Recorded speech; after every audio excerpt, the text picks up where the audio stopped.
அஸ்ஸலாமு அலைக்கும். Hi friends, எல்லாரும் எப்படி இருக்கீங்க? அல்ஹம்துலில்லாஹ் நாங்க எல்லாருமே நல்லா இருக்கோம். இன்னைக்கு உண்டான ஸ்பீச் பார்த்தீங்கன்னா, இன்னைக்கு ஒரு ஹதீஸ் பத்தி பார்க்கலாம். "உன்னை யாரும் புரிந்து கொள்ளவில்லை என்று கவலைப்படாதே. உன் இதயத்தில் உள்ளதை அல்லாஹ் ஒருவனே நன்கு அறியக்கூடியவனாக இருக்கிறான். அவனிடம் சொல், அவன் செவிகொடுத்துக் கேட்பான். நிம்மதியை மக்களிடத்தில் தேடாதே, அது உன் இறைவனிடமே இருக்கிறது. நம்போ அலைந்து திரிந்து புலம்புவது எல்லாம் மக்களிடம் இருக்கிறது தவிர அல்லாஹ்விடம் குறைவாக இருக்கிறது.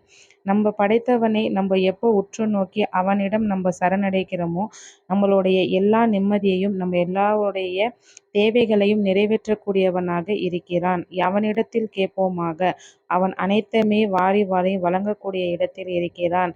நம்மளுடைய நிம்மதி, நம்மளுடைய சந்தோஷம், நம்மளுடைய மகிழ்ச்சி எல்லாத்தையும் அவன் ஒருவனே புரிந்தவனாக அறிந்தவனாக இருக்கிறான். அவனிடம் கேட்போமாக. ஆமீன்.